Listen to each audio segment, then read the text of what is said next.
Move that rope all around. No one traps.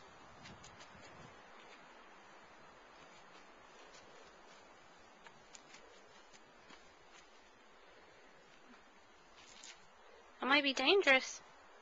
You're gonna have it caught around him now.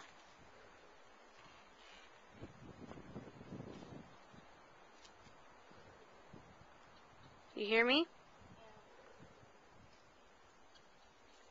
To make sure it's not gonna hurt your horse.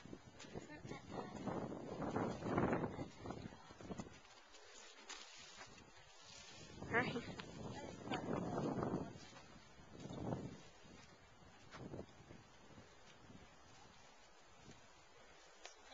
Can you back him up with that?